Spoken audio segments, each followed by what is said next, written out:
Harare, exuberant Zimbabweans have greeted the swearing-in of Emmerson Mnangagwa, the country's second leader since independence from white minority rule in 1980. Taking his oath of office, the 75-year-old former security chief known as the Crocodile vowed to uphold the constitution of the former British colony and protect the rights of all Zimbabwe's 16 million citizens. In his inaugural address, Mnangagwa promised that elections would be held next year as scheduled and outlined a broad vision for restoring economic and financial stability. Mnangagwa also said that Zimbabwe was ready to re-engage with the outside world but said its land reform process could not be reversed.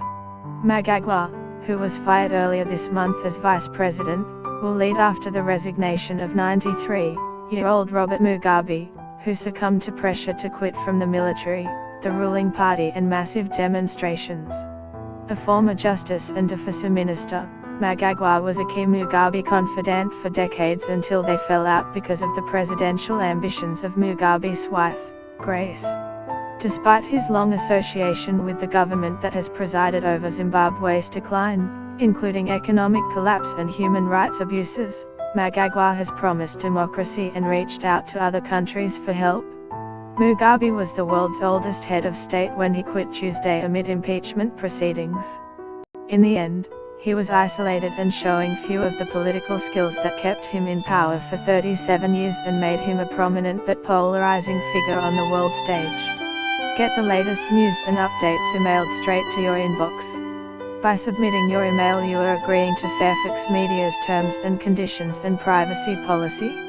Mugabe was not at Friday's swearing-in, and ruling party officials have said he will remain in Zimbabwe with their promise that he is safe and his legacy as a hero will stand after his fight for an independent Zimbabwe.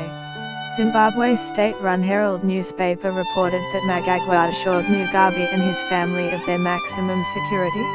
The report said the two men agreed Mugabe would not attend Friday because he needed time to rest. Some people ahead of the inauguration began to dance in the stadium stands. Banners erected in re-dawn of a new era and no to retribution, even as human rights activists began to report worrying details of attacks on close allies of the former First Lady and their families. As the inauguration was getting underway, a lawyer said Zimbabwean Finance Minister Ignatius Chombo, a Mugabe ally who was detained last week during the coup, had been handed over to police after over a week in detention. Lawyer Lovemira Madhuku said Chombo would appear in court, likely on charges of